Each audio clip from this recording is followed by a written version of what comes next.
the Young Turks mentors. Our next set of speakers have all built very successful businesses in the B2C space.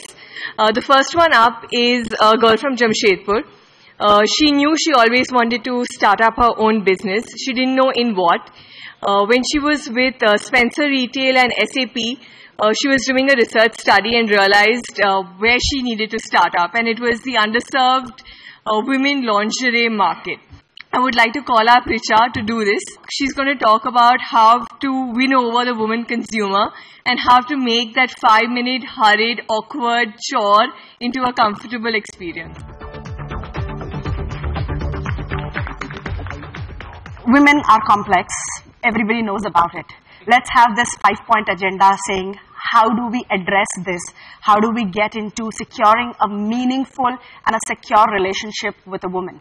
We understand that men are simple by nature in terms of their decision making. You look at a t-shirt. What would a man think through? Will it fit me? Is it within my budget? And maybe, possibly, will my girlfriend approve of this? But when you take the same t-shirt, I mean a women's t-shirt, and put it to a woman, she's thinking about it. Will I look fat? Did Katrina Kaif wore it? What will my friends say? Is it too much? Am I shopping too much yet? What is the fabric? How will it look on me? But my skin tone is this. Will it look awkward, bright, dull, etc.? So for us, I think understanding that women go through a very complex decision hierarchy in their heads when they're making a product choice is the way we have designed our entire platform experience, whether it is our mobile presence, whether it is our desktop presence. We understand that women are visual in nature, and everything around our site is a lot more visual. Whether if you look at our mobile site, you have visual icons rather than text icons, because we understand that a woman needs these kind of nudges to make her, to get her to buy the right decision. We've done a lot of research, and we try to understand, does the woman know when she comes to Zivame that what she wants to buy for? And we've found out that 80% of our women customers don't really know what they want. So the things are quite unstructured in their head. We spent a lot of time building the search algorithms to take the most unstructured query and give the women consumers the most relevant results.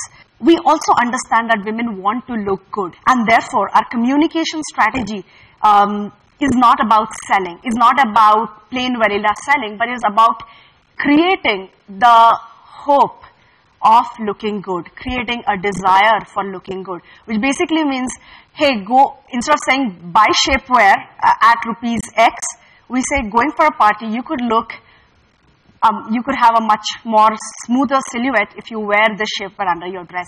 And that has really, really worked for us. The second thing, gift her the diamond necklace before she asks for it, right?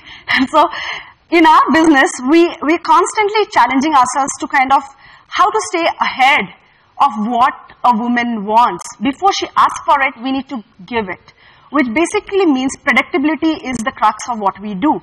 We are in the business of creating demand rather than fulfilling it. For example, we launched some innovative products around adjustable levels of cleavage in the same push-up bras. And women say, hey, we never saw this before, but this looks good.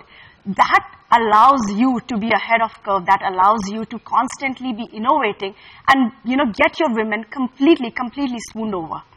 The third point, be a friend, philosopher, and guide. That's the crux of any relationship that a woman wants, right? And how do we do this? We have a 50 all-women customer relations team. Our customer relations team do not have a written script. We want them to keep talking to a woman. And it's no surprising that when one of our customers called another, a girl in our team for her marriage. So she says, hey, I want you to attend my marriage. And that is where you've got a relationship going with a woman, because now you're not servicing her, you're almost at an equal level, and you're advocating her, you're consulting her, you're advising her. And that is something that a woman really appreciates. Every possible customer grievance or complaint gets discussed in the core team meeting, because we believe that unless we don't have the empathy to listen to a woman consumer, we will never do what we have to do, because it all starts with a culture of aligning yourself to the customer, and in our case, it's the woman. The last and the most important thing is make her feel safe and secure. How do we do that? We try to make her shopping experience around her intimates extremely private, extremely discreet. Everything is, sent in a discreet packaging. We ensure that there is nothing, nobody will ever know what she's buying. We ensure that if she has to talk to us in a public forum, we keep the environment extremely safe. We take off, sorry for all the men here, but we take off all the lewd men comments and we say that, listen, your comment on our Facebook page is offensive because it is violating the character of this company's page. That makes a woman a lot more safe and protected. And that does not happen when you're talking to a company that is trying to sell, but it only happens when there's a company that believes they're creating a long, sustainable relationship with their consumer. And that becomes the crux of what we want to do, and then sales absolutely happens because a woman trusts you a lot more.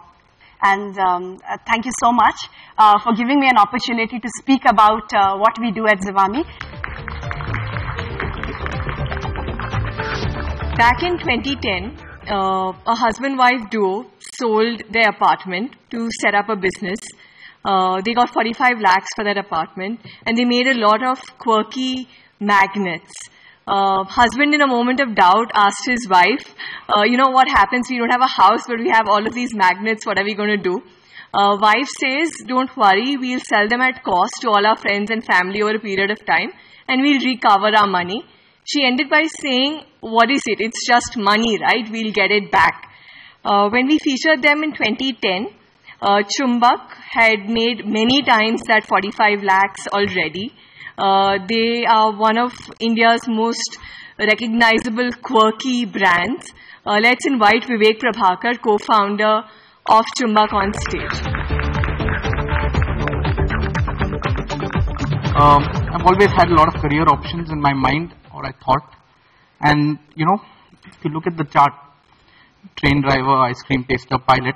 But in the end, I think the Batman is what I wanted to be. So, souvenirs was what sparked the idea of Chumbak, saying that let's figure out how we can do away with all of this. This was the kind of stuff that maybe Genghis Khan took away in 1700. And it continued to be there in 2009 when we started spending some time and saying, hey, we can do better stuff than this. And the entire idea was, listen, let's add color to India, right? And that was the premise of what we started out with. I think the first thing that I'd like to talk about is get your hands dirty, right? So I think one of the things that we learned on very early on in life is that unless you yourself do the work, you're not going to be able to scale going forward, and people will start taking you for granted. A random example, right? In the first 2 years, the warehouse ran out of, we worked out the same office, warehouse at the same thing, and we would deal with the courier guys directly. I learned the courier business inside out. I understood why is actual weight different from volumetric weight, which is different from this weight, which is different from something else. Why is there surcharge? Why is this? All kinds of random stuff. So by getting your hands dirty, I think today if I meet somebody and says, we're doing a much larger deal with someone and they're saying, hey, we have to do this, I can call their bullshit. I can say, hey, listen, no, I know. I've done this random stuff before and I know what's, to look forward to kind of thing. The other thing that's extremely important, what we've learned is you have to evolve, right? I think what you need to do is also listen to yourself and keep challenging your own thought about what evolution for your company is. So, as I said, from moving the quirky magnets and stuff like that all the way to even, selling rugs and cushions and furniture, I think we've decided that this is what we wanted to do going forward. So I'm saying, for example, on the left is what you see is, this is the Chumbak that we started in 2010. This is the Chumbak that we have now. We've evolved. Consumers have evolved. Another thing, what we've learned is definitely hire people smarter than you. I think you're being hired because you know more about this job or more about this role or more about this than I do. What also happens is that they're constantly wanting to learn. So smarter and hungrier people. I believe in this a lot. Culture eats strategy for breakfast, right? And then what we feel is that strategy is driven typically by a minority in the company, 3 or 4 people, maybe, core team here and there. But culture is driven by the entire company, and that's why it's more important. Culture outlasts strategy like crazy.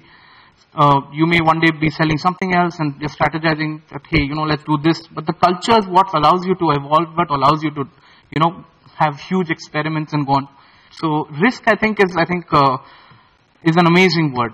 Always take these risks because that shows that you're not sitting around doing nothing or enjoying what the fruits of something that you did earlier. This risk is awesome. Experimentation is awesome.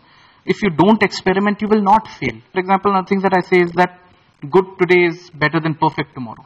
In an increasingly competitive world, you waiting for the perfect business plan or waiting to design the perfect logo is a waste of time, right? I mean, while drawing the circle of perfection, and you suddenly realize that you can do a whole lot more.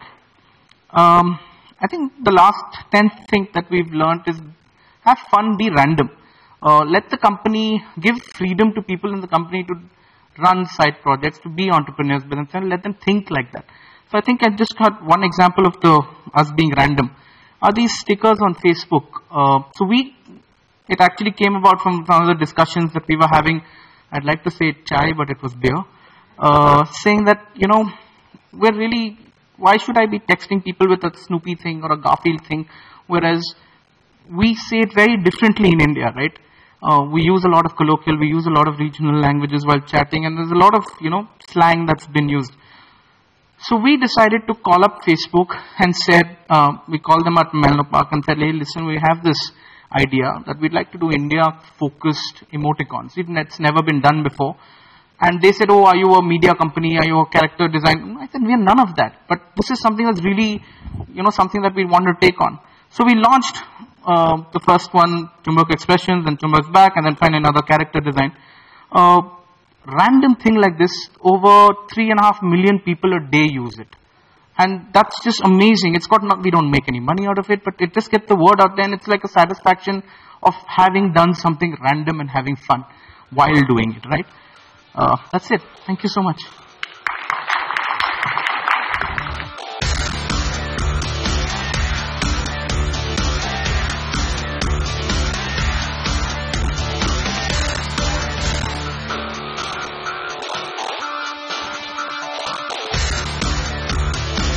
The Young Turks Mentors